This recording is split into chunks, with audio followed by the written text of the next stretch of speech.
All right, it's a beautiful time on television, and thanks for joining us on our program, Africa Discourse, on independent television. My name is Evans Nokoge. Of course, the last is not heard in Niger, talking about the coup now. We understand that the situation is kind of getting on, but I think there seems to be respite now because the military junta in Niger have finally agreed to meet with members of ECOWAS. So we're going to be talking along that as we get on the program today, Africa Discourse. Well, we also understand that the leaders of the military junta in Niger now have stated that the deposed president, talking about Mohamed Bazoum, is going to be charged for high treason, you know, and also security situations there. So I don't know how that is going to be now. A military junta, you know, saying that a democratically elected president is going to be charged for treason. Well, we're going to be looking at all this today on the show Africa Discourse. My name is Evans Nokoge. Well, today on the program, we're so privileged to have two eminent discussants here from the Ivory Tower of Learning, University of Benin, two professors.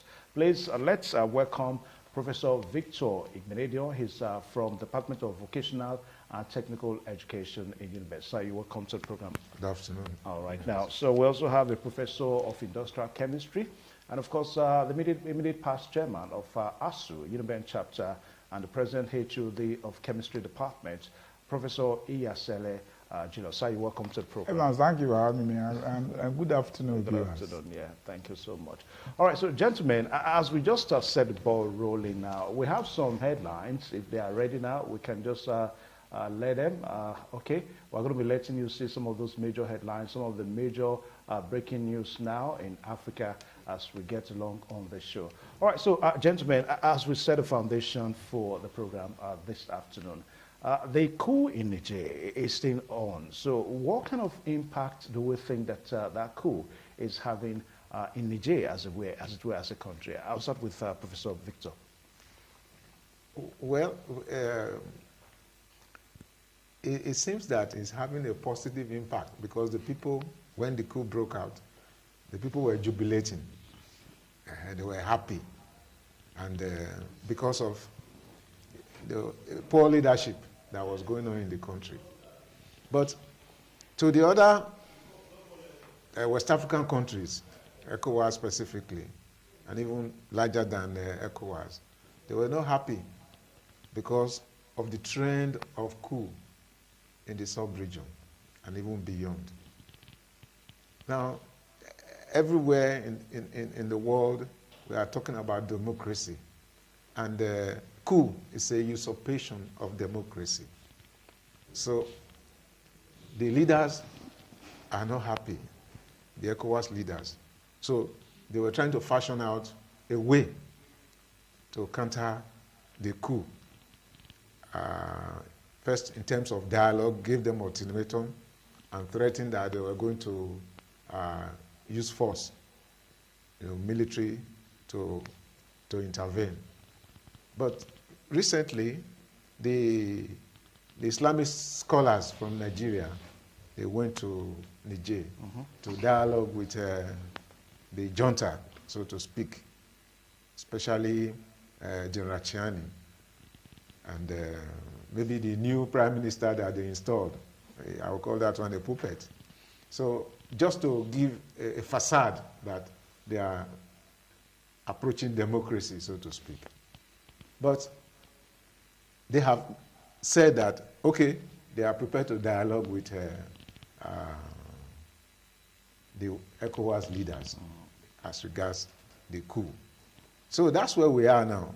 We are going to have to look at the implication if the dialogue actually takes place. Let me stop there. Okay. All right. So, Professor Gilos, now the updates of the coup in Niger now is that the military junta have threatened that they may have to charge Mohamed Bazoum for treasonable offense. I mean, a government that is undemocratic now, saying that they're going to be charging a democratically elected president for treason. What's your reaction to that? And the world is full of ups and downs, inverted pyramid, left, right, and center. If a military government that latched onto power by the power of the gun is telling a democratically elected government that they will charge them charge same for treasonable felony, you can understand the state. But however, let me ask one question. The issue is that those who make peaceful change impossible, made violent change inevitable.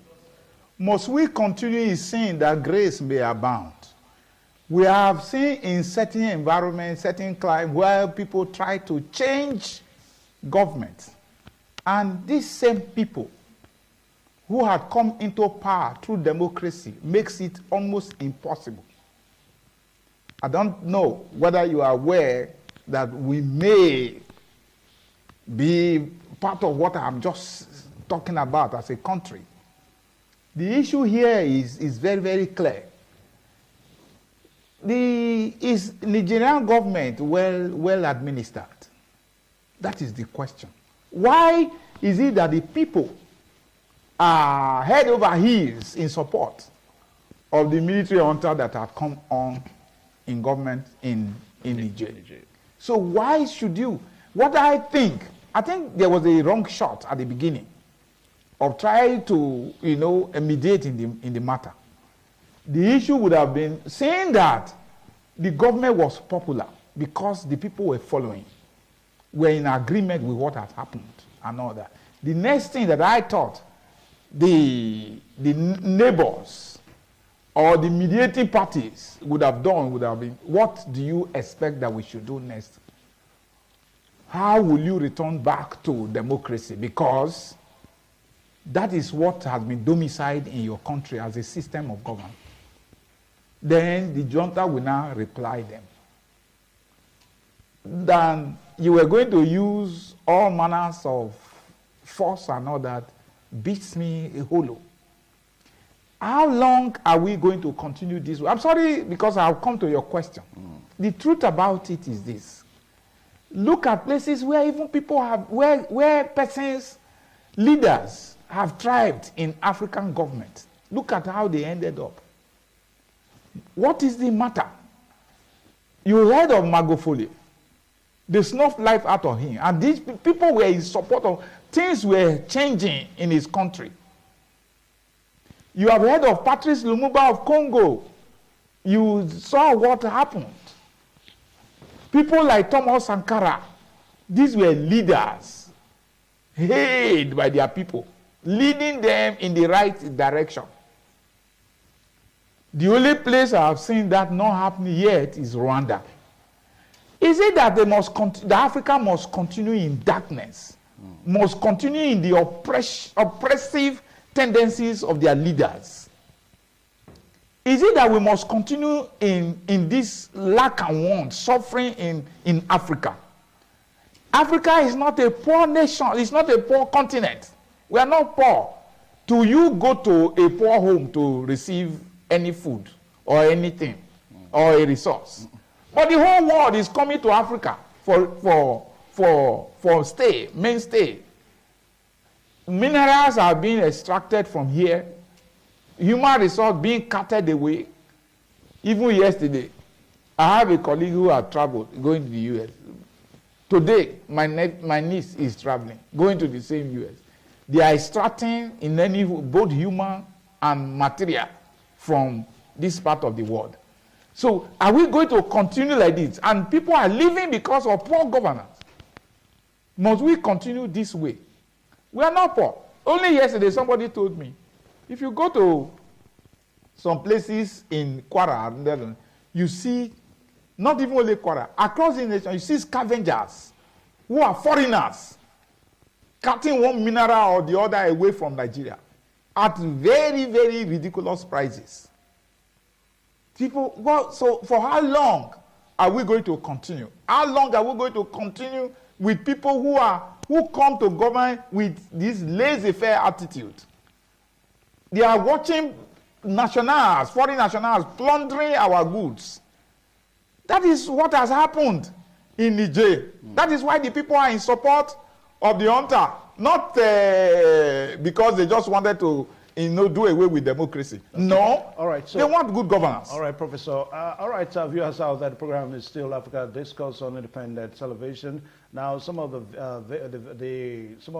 videos we are looking at now has to do with one of the recent protests now, where some Nigerians had to go to French facilities, the French facilities in Niger, the French embassy in Niamey. You know, they have to go there to protest, and also urging the French, government to leave Niger alone, as it were. You know, those are some of the feedbacks that we are getting. And of course, this is the picture of the ousted president, former President Mohammed, let me say president now, because democratically is known as the only democratically elected president in Niger. So President Mohamed Bazoum, who the military junta in Niger has threatened that he may have to face a treason, as it were. Now, the big question, just like what we started with, is how can a junta, a military junta, charging a democratically elected president for a treason? That's with the way we started this afternoon. All right, so let's see some other headlines. Let's see some headlines now, if they are ready. All right, okay. All right, now, I'll say, let's just continue. All right, so Professor Victor Igbenedion, now, there have been series of attempts from ECOWAS now to meet the military junta. The last one we had was on Saturday in Accra, in Ghana, whereby that attempt ended in a deadlock. As a matter of fact, nothing was achieved. We also had one, I think it was on Thursday before the one on Saturday in Abuja. That's the Nigerian capital now. Now, right now, we understand that the military junta now have finally agreed to meet the ECOWAS members. So the big question is, what are they going to be talking about this time? What are they going to be agreeing with? We understand the terms that ECOWAS is given. The major term is that Mohamed Bazoum must be freed. Little wonder whether the military junta is going to be listening to that at the meeting. Personally, I doubt it. But let's hope that reason will prevail. You see, it's better to avoid the military latching on to power, because once they get there, it's extremely difficult for you to extricate them because of the spoil of government. You know, Niger is the 4th largest producer of uranium in the whole world. And that is why France is there. France has a military base there. US also has a military base in that small country. Uranium is a very superior natural resource, mineral, that they say the whole of France, they depend on uranium for their energy, electricity. And so they will do everything to subjugate that country. And that's why they couldn't give even the democratically leader a breather. They held him by the jugular. And the people know. So when they expected that he'll be able to free them from the shackles of France and all that one. Because they have the resources, but they are living in penury, so to speak. So what now happens?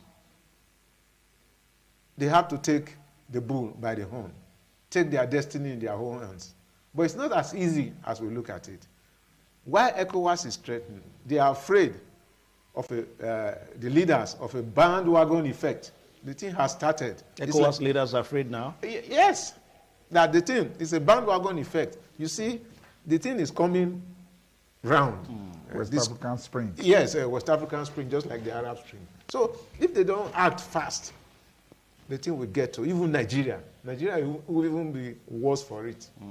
Because right now, Nigeria is a volatile country. Everybody is kind of disenchanted. And you have heard that some people are making subtle overtures to the military to intervene in Nigeria's situation.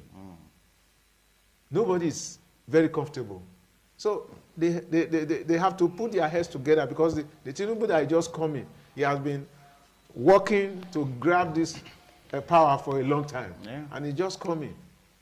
In about 2-3 months, is pushed away, he will not be happy. But the antidote to all these things is good governance. You cannot be governing people and you don't respect their feelings. You don't care how they are living. So to your question, are they going to listen to ECOWAS leaders? They might. They might. Okay. All right. So, Professor, listening on what? Yeah, that makes me to want to ask the next question now. Yes. Now, on whose interest that is going to be now? Excuse me. Remember this coup in Niger. It is really not a Nigerian thing, as it were. We have the Russian interest there. And of course, we have the United Nations as backed by the United States. So if eventually the military junta now listens to ECOWAS, is that going to be disappointing to Russia? Excuse me. Listening means what? Listening to is to hear releasing the deposed president. Okay. Because maybe they release him, but that is not that they will go back on their decisions.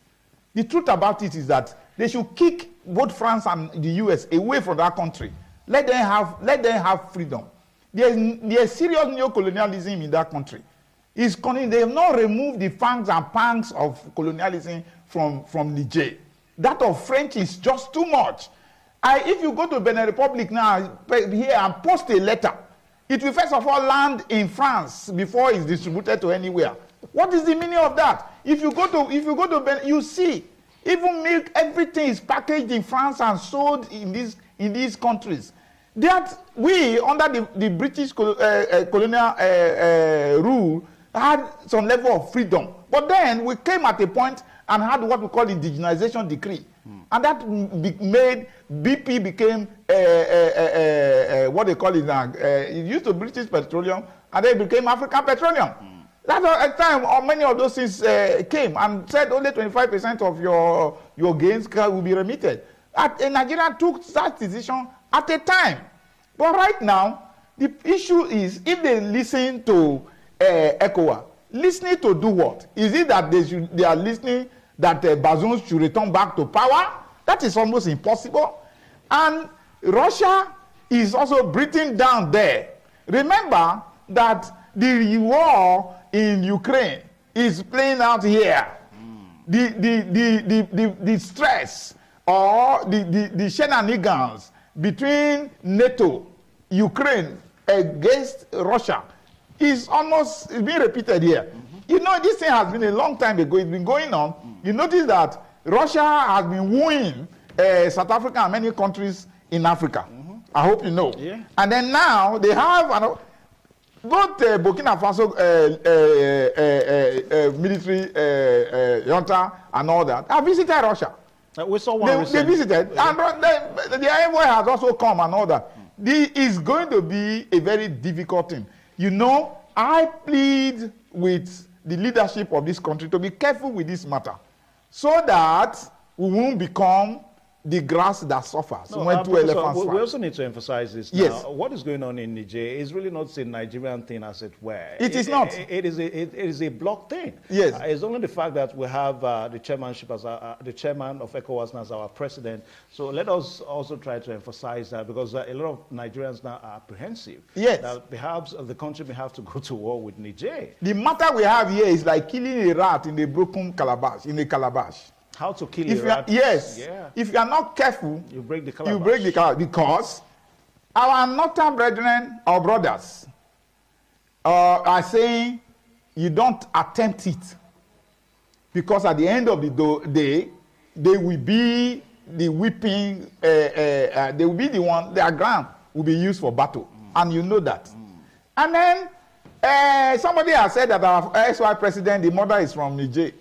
And you remember that he said that if there's any trouble in Nigeria, he will go to Niger to go and relax. You know, there's a way God does his thing. Now, Niger is boiling.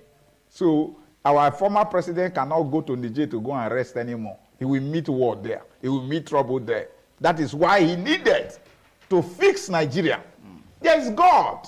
That is what has happened here. But however, because you know, if you go to the north, the border there is a walk across. Yeah. So how you don't have defined boundaries there. many persons stand, you know, one leg in Nigeria, another leg in Niger. Yeah. That is what happens in the north. So if care is not there, you see many of them are dual citizens in that place. They hold that. And so you can't actually say when you are fighting Niger that you are not fighting Nigeria. Yeah. So that is why the matter now, it is like that I stated. That analogy I have put forward. Okay. So we need to be extremely careful when we handle that thing. ECOWAS listening does not mean that they are going to return Bazoum to power and all. They will be stupid if they even do that. Because the issue here is that it's good governance that everybody is looking for.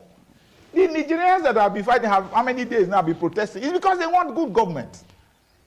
Do you understand? I believe even why we are fighting in our country is because we don't want, like Prof has said here, is that they don't want spillover into Nigeria. That is the greatest fear. That is what the fear is. Okay. Is to stem that in Nigeria so that it won't spill over here. Okay. All right. So, gentlemen, I just want us to react to some of the latest comments coming from Abdurrahman Chiani now. That's the head of the military junta in Niger, whereby he said that Nigeria would have been in disaster if not the coming in of the military junta in Niger. Now, I think he was making reference to security issues that was spilling already from Niger into Nigeria. Professor Victor, I want you to comment on that. Well, we are aware that the ISIS, the Boko Haram, they are the ones spilling over to Nigeria, to the northern Nigeria, going to northeast. So the coup in Niger is a welcome development after all? What Abdurrahman Chani is saying is that the coup in Niger, as it were, is arresting, security issues spilling from Niger into Nigeria. In a way it is. But as we said, the coup culture is something that is resisted by the world. There could have been a better approach to stem the influx of terrorists, ISIS, and all those things into Nigeria, if the will was there to do so. I couldn't see why, for 8 years, an ex-military ruler, Major General, could not. And probably this is why, one reason it could not go all out for them, because as Professor Yasle has alleged now, so to speak, his mother was from that country. He's from that country. Yeah. So you cannot just go all out and destroy the whole country, because we know where the problem is coming from to this place. So it is important that we tread with care so that our country will not be a battleground. Don't forget, at the beginning we stated that there are bloc interests. The Eastern Bloc, the Western Bloc. Yeah. Russia is there. And Prof was also complaining about neocolonialism. Yeah. These people, they will give with their right hand and take with their left hand. The push, hey, let us push France out of this place. Then who is now in charge? Russia, Chinese. They will be the people. And in Nigeria, we are still complaining about China. They take everything and repatriate everything back home. So it's like choosing between the devil and the deep blue sea. We may get respite momentarily, but the imperialist attitude of these white people is still there. And you don't expect the indigents or military of Niger to be able to oust a leader that is supported by France on their own, if not without the backing of a superpower. Yes, of Russia. Yeah. So that's why we have to tread very cautiously. Because if we enter there, for instance, with force, we are going to meet with force, and our country will become a battleground, so to speak. Okay, Professor Julius, now, because just like what we're saying here now, that what is playing out in Nigeria and perhaps some other African country, because Nigeria makes it now the 6th country in less than 3 years that we're having military junta taking over the governance in those countries. Now, we've all said that it's all neocolonialism that is playing out in all these countries. Well, it is not as if maybe we're having a better alternative. Like, for example, in Niger now, the military junta is kicking out French, the French, interest there, and of course, allowing the Russian interest to come in. With that same attempt, you are living from a slavery disposition and also putting yourself into another. Should that be the way we should go? I mean, is it not better? Is it not better for my brother to make me a slave than a stranger to make me a slave? However, it's not like that. When this Botha and Co left South Africa and Mandela came, didn't they have respite in South Africa? It's just having good people. I've mentioned Magufuli. Is that not Tanzania where I mentioned him?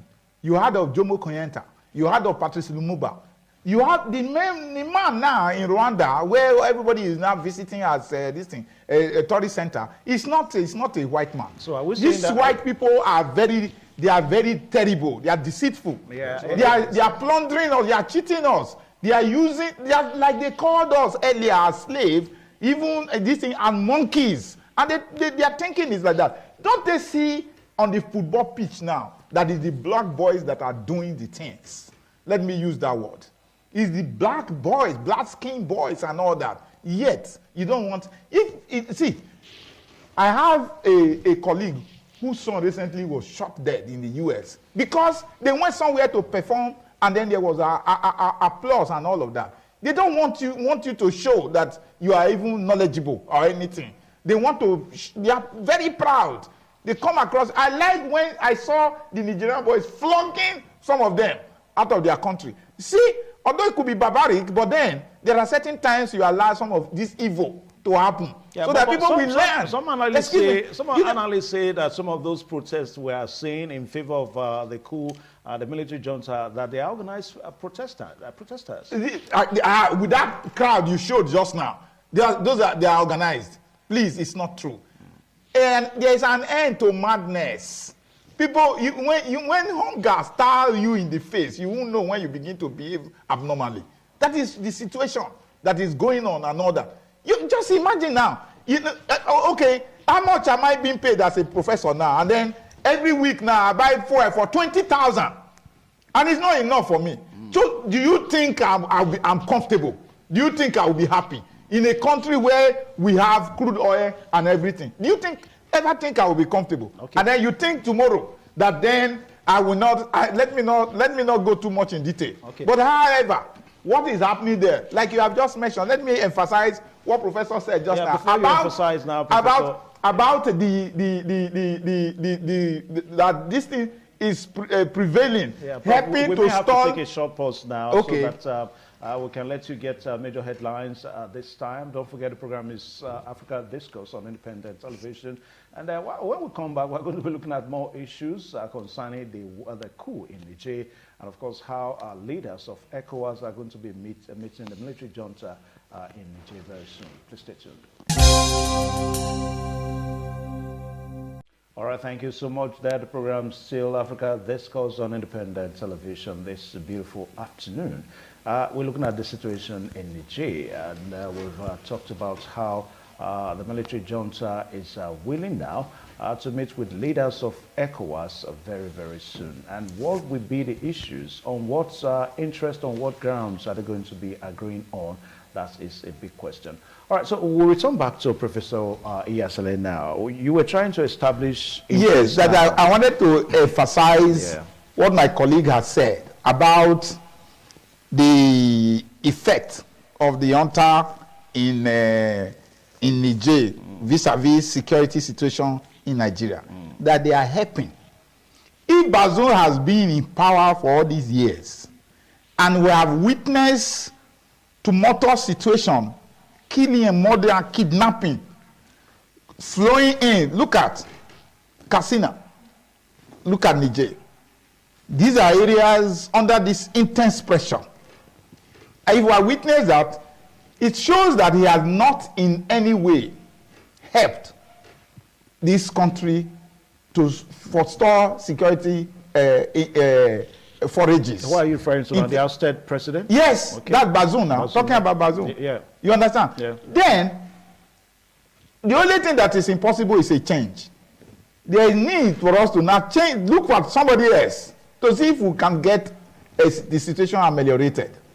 Because if he has not done anything all this while, and we are still facing the same problem, I'm sure that another person, the military, they come into power now. It's difficult for ISIS to cross over from cross the military in Niger and come into Nigeria to come and hold sway like they have been doing. So they are helping the country. They are helping us as a country. I must tell you in black and white, in truth, that is what is happening. Okay. The truth, yes. Professor Victor, you know, this whole thing is somehow kind of difficult to understand now, because we understand that back home in Nigeria, some analysts will say that the issue has been pivoted on the fact that it's been clashed between farmers and herders, you know, in Nigeria. Not necessarily the way Professor Yasele is trying to explain it. It's beyond that. It's beyond farmers and herders. Of course, you know that I have mentioned it here before that in the Sambisa forest, there's lithium there of commercial quantity. In Zamfara, there is gold that have been exploited and taken away, just next to no fee being paid. Planes are coming, taking gold away. So this is as a result of inefficiency of the government and inability to control the resources of the country. And that's what led to the influx of all these Nigerians, the Chadians, and all that one. As I said, you see them everywhere in the country. There is no immigration that is able to hold them down, so to speak. So it's beyond farmers, herders clashes. The real security is because of our resources. They are plundering away. You know, the U.S., they will carry a factory because of the cost of production. They can carry a factory to the Chinese, and they will be producing at, you know, a minimal cost that is set to the world. So also, we find them as cheap labor. But can't you see that they are growing now? Before, when you see all this aboki and all that, when you say their own is cheaper. But right now, if you call them, as those people will say, they don't hear I finish. You don't find them cheap. Okay. All right. So, Professor Iyasele, let's go back to Rwanda. A while ago, you talked about that. That's one country that perhaps a lot of persons are so they are so disposed. They are so they like that country, so to say, because of the stability, political stability, economic stability, as it were, in Rwanda today. Now, we didn't really see much of interest when Rwanda was on its way to attaining this stability. So what do you think Rwanda did that maybe other African countries may have to do? I'm sure that God caused his face to shine upon them after the pogrom that has happened, where over 2 million or before persons died through, you know, ethnic clashes, the Husi and the Tutsi. You understand? Yeah. And so it is after that that God now said, okay, let me show these people mercy. And they had a good person to lead them. What is really happening is having one good leader. Having one good leader to prepare decisions in the country. If we have that here, you see things will change. Within 3 to 6 months, things are changed. Because Nigerians, for instance, are good followers. And that is what you have seen.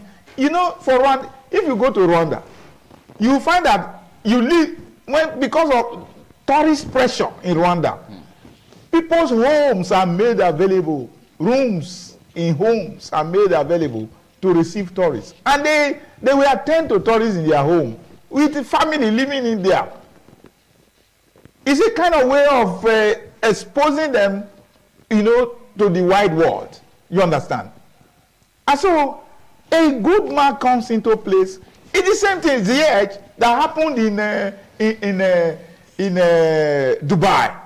It's only one man that came and said, no, he picked about 10 persons and said, you go to this part of the world, go to this part of the world, go and look at the best entertainment, anything that is present there. Let us come here and repeat or even do it better.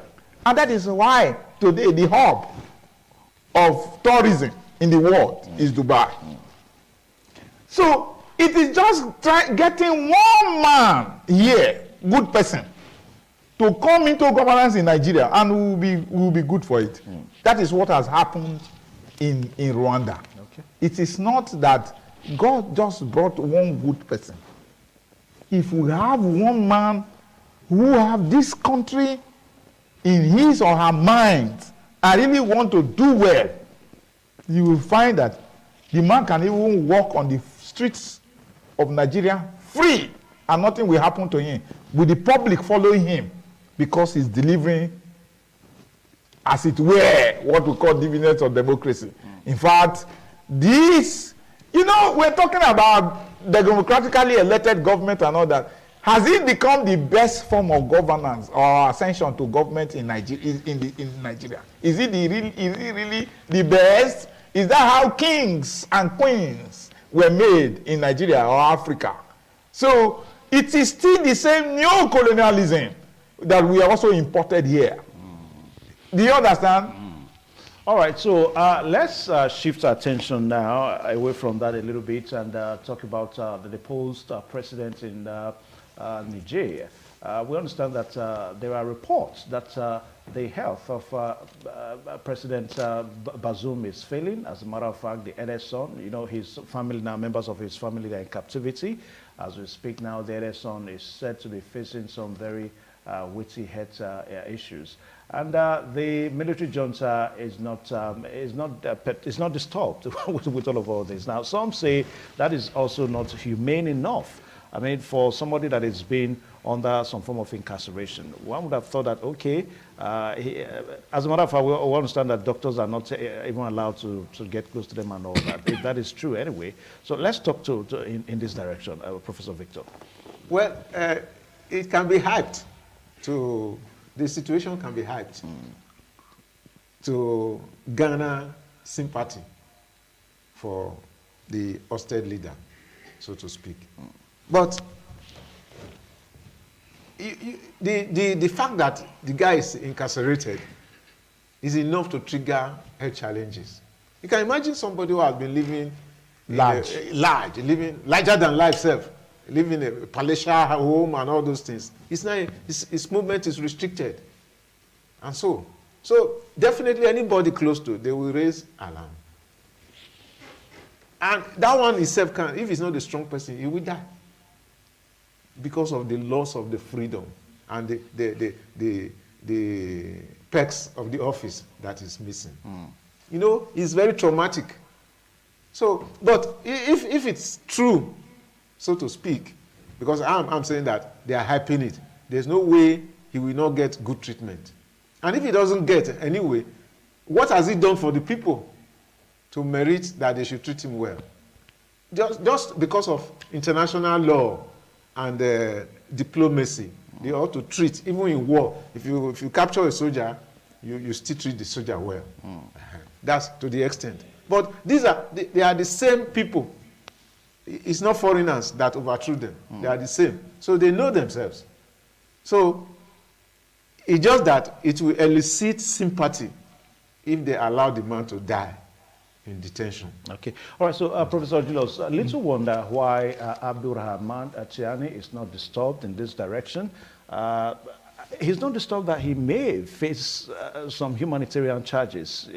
The ousted president, his health is deteriorating, and of course we understand that millions of Nigerians are facing issues, no food in some parts of Nigeria and all that. So don't you think he may face some humanitarian charges later on?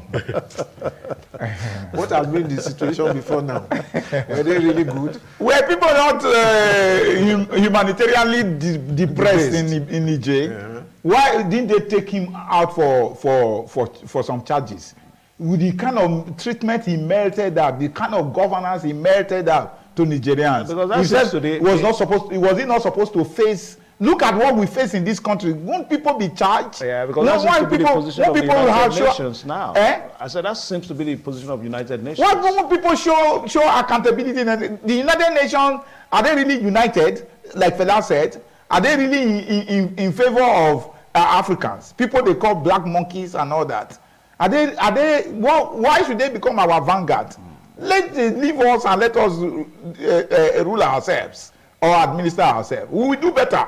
We will be okay. That is the honest truth. I have suggested here before that I'm looking forward to a government that will bring in policy of isolation, which is the reason why China is where they are today. Let us feed and clothe and drink in what is produced in Nigeria. Let us do that. Policy of isolation and all that.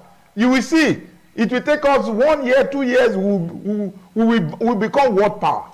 I'm telling you. The issue here is that I will suggest that they should allow Bazoum to access health facilities. Okay. If I were them, I will take him to an island and fly doctors there. Because if you become a kind of security threat to the government in place, I will take him there or take him to a sister country in truth and in spirit. Let me put it that way. Take him to somewhere in Burkina Faso and get treatment. He can be treated. He can be put there in a dark room. Yeah, but that may not be possible now. I mean, considering a country whereby the air is shut, no coming in and no going out. So how they can't move by road. These are neighboring countries now. They can travel by road. You know, under this thing, under cover. Right now, Niger is like a pariah nation. The country that they can easily access, they are their neighbors. Neighboring countries. In the West. Take West African, these people are saying no. You can't do this one. So, but it can access, it can be treated within the country there. They still have doctors. Burkina Faso is with them. Yes. If they attempted coup in Senegal, it's just that he failed. You have Ivory Coast, many of these countries, they are with them. I'm telling you. Assuming he was killed, he was shot. So, but for humanitarian reasons, let him access health facilities. But if it's going to become a security threat, they should take him somewhere where nobody will know. It can be, they make an underground immediately. Didn't people dig? These are former pictures now. This is a former picture. People did moat around the. I don't think this is not a recent picture now. But it was living large. This is a former picture of the ousted president. All right, so Professor Julius, now you talked about a while ago. You were trying to look at the possibility of African nations now trying to forge a way. Let them have their own lives, so to say. The food we eat, the things we do and all that. Yes. Even in our own system of government. Yes. This democracy, according to you now, is really not African as it were. At all. So and it's not working. All right, so if we're going to have that, where do you think we should start from? It's so easy. Is it not constitution? But that becomes almost unassailable because you sit down and say, let's think. People won't allow you to think. You understand? And so that is why powers like this route becomes an easy route for anybody. I have said it before. You make peaceful change impossible if violent change becomes inevitable. That is the truth. People will come and say, let's go like this. This is the point. They will not allow you. They want it their own way because they have the resource. And then... Let me say something. All right. See, what you are saying now is very germane. You think you were an ASU president. Yeah. The union tried to dialogue with government to be able to effect some changes. Yes. But did they listen? They didn't. They didn't listen. The value system is very bad. Yesterday, when they were opening, or the other day, opening Oyegu something there, you expect that Oyegu will come out and say, oh, this is very good. He said, the value system of Nigerians have changed completely. Terribly. Yeah. The people, they have alliance to these politicians because of what they can get. Yes. So you don't expect that they will bring eggs together. Where are they going to recognize you? It's the same people. You see, They are bringing Look at the ex-governors, ministers ex-ministers, everybody. Look at the nominees. Yes, to come back again. Look at the nominees. Are we When we are waiting for a change, yes, are we a country. Do we say that we don't have people who have the capacity to turn this country around? Somebody who helped Abacha to fluff our money away, flit our money, is now a minister. Gentlemen, as we say all this now, you know, as we draw this discussion to a conclusion this afternoon, let us look at one of the recent moves now by Abdurrahman Chiani, whereby he has named a 21-member cabinet, you know, of his government in Niger. For some people, this is the right step in the right direction. Professor Julius, I want to speak on that now. He must remember that the people are behind him now. So whoever is naming must be people of credible character. Number two is that he must take into consideration the cost of governance. Not where we have 48 ministers and drive 120 cars on a convoy. That is not workable. So you should know all about it. And then consider the minerals, uranium there, as a major resource for them. It should bring equivalence of money into Niger. You can't imagine that a country that does not have light, yet the people there that is cutting away their uranium, they have light. What is the meaning of that? What kind of humiliation is that? Yeah, Professor Victor, quickly, 30 seconds now. They should use Rawlings, the late Jordan Rawlings model. Yeah. In a short while, he was able to turn the country around. But you see, the same black man, the country is nosediving again now. First of all, he purged himself. He stripped himself of all this paraphernalia of office. He said he doesn't want any cult about him. So he started to purge the urgent stable. Yeah. No. He took the leaders who have spoiled the country. He brought them to justice. Okay. All right, so that's all time we permit us to take today on the program Africa Discourse on Independent Television. We've been able to see how we can go, and we've also said that the last is not heard in this Niger coup situation. And we also said here that good to know that the military junta in Niger has actually accepted to meet with members of ECOWAS, and I think that's going to be some respite. That's going to bring some respite to the situation in Niger. Even if we also said here that there are reports that the health of the deposed president of Niger is, fast deteriorating. As a matter of fact, we understand that the eldest son needs some very urgent attention medically. We just pray that the military junta in Niger listens so that they can be treated. I want to say very big thank you, gentlemen, for finding time to come on the show today. Thank you for having us. All right, so until next time, same time next week on the same program, Africa Discourse. My name is Evan Sunokoge. Goodbye and God bless you.